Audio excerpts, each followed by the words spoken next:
अस्सलाम वालेकुम नाजरीन, आप देख रहे हैं नेशनल न्यूज़ HD। मैं हूं मोहम्मद अरसलान और नज़र डालते हैं आज की अहम खबरों पर।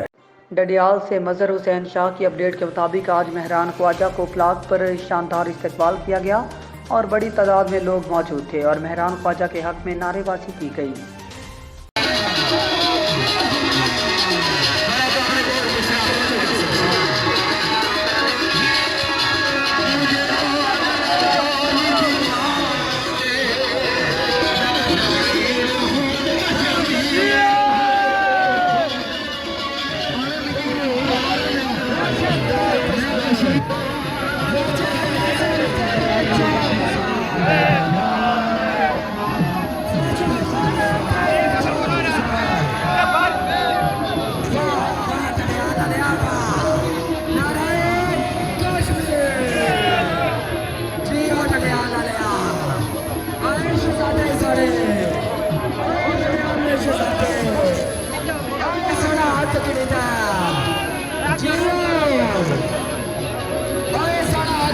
न्यूज़ स्टूडियो से फिल वक्त इतना ही। मज़ीद न्यूज़ के लिए हमारे साथ रहिएगा।